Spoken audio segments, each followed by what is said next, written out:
हरिओम तत्सत। इस जीवन की 3 विशेष चीज़ ट्रायोलॉजी ऑफ लाइफ में आज बात करेंगे।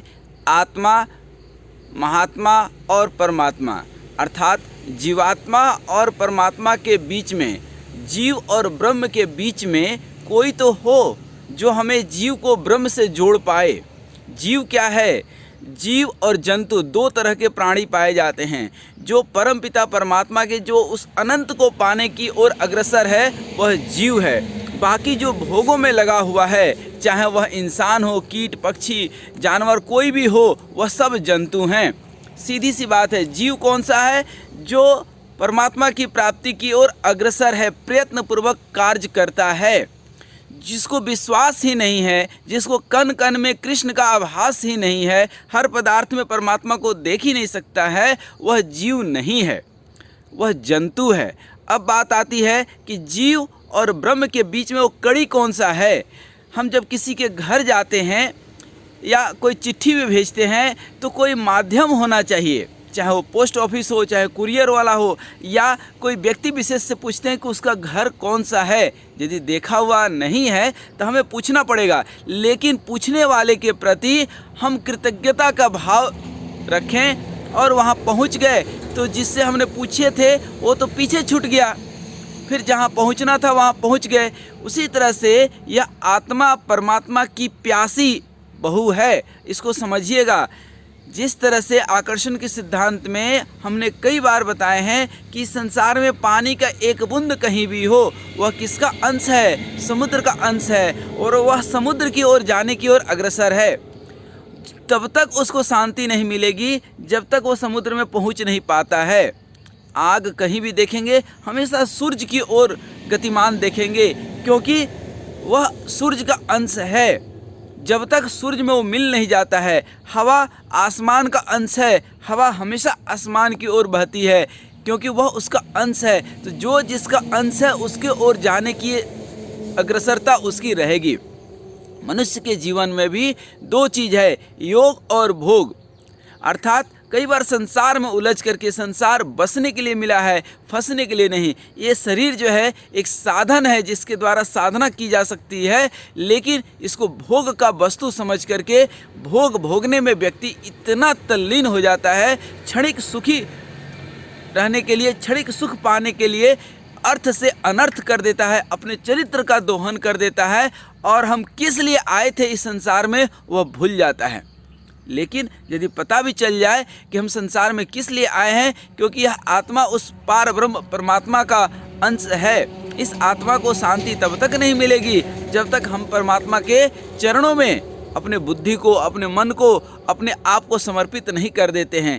इस संसार में आप जरा आँख उठा करके देख लीजिए, इतिहास उठा करके देख लीजिए, ग्रंथ उठा करके देख लीजिए, कोई भी मनुष्य का मन इन भोगों से नहीं भरा है। मन जब तक खत्म नहीं हुआ, अमन नहीं हुआ, मन को जब नमन करेंगे किसकी? परमात्मा की, तो अमन हो जाएगा। क्योंकि अमन, मन खत्म हो गया। मन क्या है? सतत विचारों का प्रवाह ही तो है, लेकिन ये कौन करेगा? अपने आप नहीं होता है। इसके लिए हमें एक चाहिए होते हैं महात्मा। अब महात्मा कहाँ से मिलेंगे? तो ऐसे अचानक से नहीं मिलते हैं। बाजार में तो दुकान खुले पड़े हैं, लेकिन नहीं, ये आत्मा। देखिए, अंतः चतुष्टाय की जब बात करते हैं, मन, बुद्धि, अहंकार और आत्मा। अब आत्मा तो अंतिम तत्व है।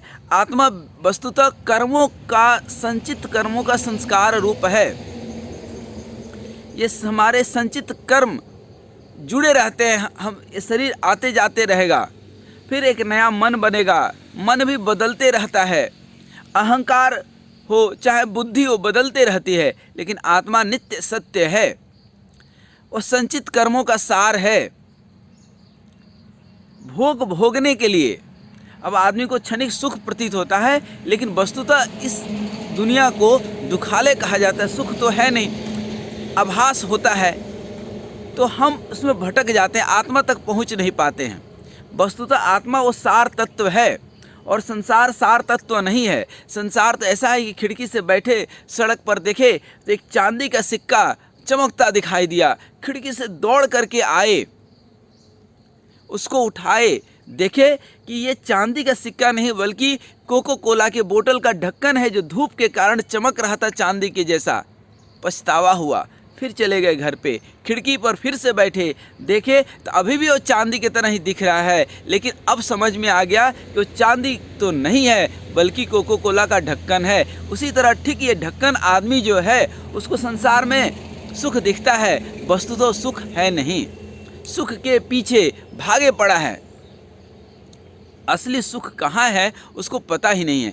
ये सुख बताने वाले कौन हैं? महात्मा हैं, जिनको परमात्मा का अनुभव है वही महात्मा हैं। अब अच्छे संस्कार, अच्छे कर्म, कुछ कर्मकांड, पूजा पाठ से हमें किसी अच्छे परिवार में जन्म मिलता है जहाँ पे भगवान की भक्ति होती है। फिर जब हरि कृपा होती है, बिनु हरि कृपा मिले ही नहीं संता, तो संतों का दरस होता है। फिर जब संतों की कहीं कृपा होती है तो उसमें किसी संत में गुरु रूप का दर्शन होता है और वही गुरु हमारे लिए महात्मा हो जाते हैं। वही गुरु के वचन हमारे लिए मूल मंत्र हो जाते हैं जो हमें सन्मार्ग पर चलने के लिए प्रेरित करते रहते हैं।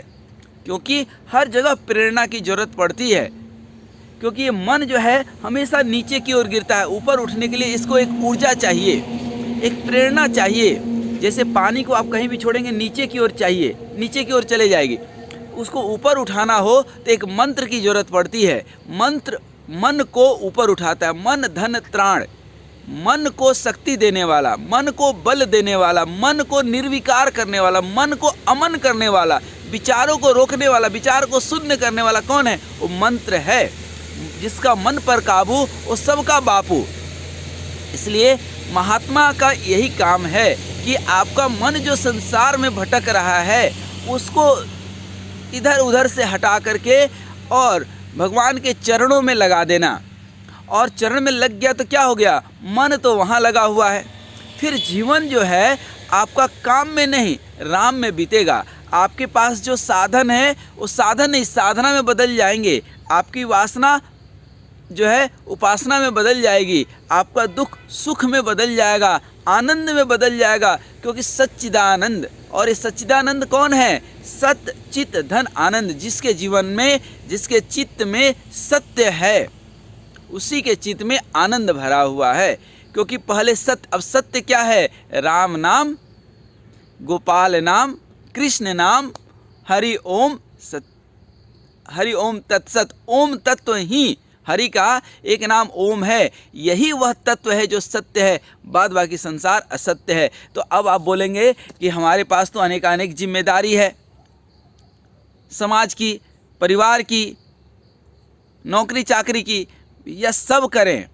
किसने मना किया आपको करने के लिए? लेकिन गुण कीर्तन और सेवा, अब भगवान के गुण का चिंतन करते हुए और भगवान का नाम सुमिरन करते हुए इतना समय सबको मिल जाता है, 10 मिनट समय सबको मिल जाता है कि भगवान का नाम सुमिरन कर पाए। और जो कार्य करते हैं वो भगवत भाव से करें। माता पिता की सेवा करना दो तरह से हो सकता है कि हम माता पिता का भाव लेकर के करने योग्य कर्तव्य कर्म की हमारा कर्तव्य है वो कर रहे हैं, और दूसरा तरीका है कि हम भगवान समझ करके उनको ही सेवा कर दें। सेवा दोनों है, लड्डू खाना दोनों तरीके से है। एक लड्डू आप खरीदे खा गए, किसी को देंगे तो 10 बार पूछेगा क्यों खिला रहे हो। वही लड्डू का थोड़ा सा टुकड़ा भगवान को अर्पित कर दिए, उसमें एक तुलसी पत्ता डाल दिए। अब आपको देने की जरूरत नहीं है, लोग हाथ लाइन लगा के हाथ खड़े हो जाएंगे कि भैया हमें भी प्रसाद दे दो। क्यों? फिर अंतर क्या हुआ? पहला क्या था? आपका अपना अभिमान था कि हमारा ये लड्डू है हम बांट रहे हैं। दूसरा क्या हुआ? वह प्रसाद बन गया। कैसे? कैसे? क्योंकि आपने भगवान को समर्पण कर दिया। आप जब अपने आप को भी भगवान को समर्पण कर देंगे तो आप जो है गुलाम नहीं दास हो जाएंगे। गुलाम मतलब क्या? किसी के प्रभाव में, आपकी इच्छा नहीं है, आपकी इच्छा के विरुद्ध जो है काम हो रहा है। और दास मतलब क्या होता है? हम अपने स्वेच्छा से भगवान के दास हो गए। चाहे वो कबीर दास हों, चाहे वो रैदास हों, चाहे तुलसीदास हों, जितने दास हुए हैं ये स्वेच्छा से अपनी जो है दासत्व को स्वीकार किया। दासत्व एक भाव है। जैसे बाल रस होता है, मीराबाई ने पति स्वरूप में श्री कृष्ण को देख लिया। तो जिस भाव में आप देख लेंगे, तो स्वामी भाव में जब हम परमात्मा को देख लेते हैं तो दासत्व को स्वीकार करना हो जाता है। तो इसीलिए महात्मा की आवश्यकता पड़ती है, क्योंकि वो महान आत्मा है। और गुरु गोविंद दो खड़े काके लागू पाए, ये महात्मा कौन है? देखिए भगवान क्या है, जो है रूप रस तन्मात्रा इत्यादि से बहुत ऊपर उठे हुए हैं, पंच महाभूतों के भी मालिक हैं, वो पुरुष हैं और एक प्रकृति है। भगवान श्री कृष्ण गीता में कहते हैं कि वह मैं पुरुष हूँ और गर्भ धारण करने वाली प्रकृति माँ है। पुरुष वो पिता स्वरूप हैं। तो अब ध्यान देने वाली बात है कि प्रकृति जनित जो भी चीज़ें हैं वह पुरुष के अधीन हैं, परमात्मा के अधीन हैं। तो ये सारी चीज़ें आपके अधीन हो जाती है तो सुख दुख से आप ऊपर उठ जाते हैं। तो ये महात्मा जो है, मैं बता रहा था कि परमात्मा तो निर्विकार हैं, तो फिर वो आकार कैसे लेंगे, किस रूप में आएंगे कि आप उनको पहचान जाएं? तो या तो जिस भाव में आपकी भक्ति है, चाहे कृष्ण में, चाहे राम में, चाहे हनुमान में, जिसमें भी है उस रूप में आएंगे, या महात्मा का रूप, संत का रूप, गुरु रूप लेकर के आते हैं। और गुरु रूप में भगवान का दर्श जिस दिन होने लगा, अपने गुरु भगवान में, भगवान का गुरु भगवान बोल रहे हैं ना कि गुरु में ही भगवान का दर्श होने लगा, उस दिन समझिए कि वही गुरु का जो है वाणी आपके लिए सन्मार्ग की रास्ता प्रेरित करेगी। तो मन भटक जाता है, कहीं अटक जाता है, कभी चटक जाता है। इन सब से ऊपर उठने के लिए बहुत ज़रूरी है कि एक महात्मा मेरी उंगली पकड़ करके चलाते रहे हमेशा सन्मार्ग पर। कई बार चलते हैं तो रास्ता मंजिल से अच्छा लगने लगता है यार इससे अब आगे क्या, कुछ नहीं, बस यहीं रुक जाओ। और आदमी वहीं रुक जाता है, और जब वहाँ रुक गया तो आज न कल रूठ भी जाएगा, क्योंकि मंजिल तो उसको मिली नहीं। महात्मा का यही काम है कि भाई ये जो सुख तुम्हें मिल रहा है ये कुछ नहीं, आगे और सुख है, चलो आगे तो बढ़ो। और वह मंजिल तक उंगली पकड़ करके ले जाए, वही महात्मा है, वही महान आत्मा है जो ईश्वर का रूप, या यूँ कहें कि ईश्वर अपना एक मैसेंजर बना करके भेज दिया कि भाई ये सब मेरे भक्त हैं, मेरा नाम गुण कीर्तन चिंतन करते हैं, इनको जो है सन्मार्ग पर चलने के लिए और प्रेरणा दो, इनकी और जो है मनोबल बढ़ाने की ज़रूरत है। इसलिए भगवान महात्मा रूप में अवतरित होते हैं, संतों के रूप में अवतरित होते हैं जो समाज का कल्याण कर सके। गौतम बुद्ध ऐसे ही नहीं आए, वो हमारे आपके कल्याण के लिए आए, लेकिन उनके आशीर्वाद से, उनके वचनों से कल्याण नहीं होने वाला है। उनके वचनों पर जब हम चलेंगे, उनकी बातों को मानेंगे, उनके कहे गए चीज़ों के ऊपर कोशिश करेंगे, उनके द्वारा बताए गए जो है तरीकों पर अनुसंधान करेंगे, प्रयास करेंगे, प्रयत्न करेंगे। जैसे हमारे गुरु जी कहते हैं कि भगवान का भजन करो, तो करो, सिर्फ आशीर्वाद से, उनके कहने से कुछ नहीं होगा। भजन करने से प्रयत्न अपने को करना पड़ेगा। कोई भी गुरु या कोई भी भगवान, कोई भी शास्त्र, कोई भी समाज आपको तरीके बता सकता है, करना आपको है। आप करेंगे आप पाएंगे। जो उतरा सो पाया, नहीं पानी में उतरेंगे नहीं तो तैरेंगे कैसे?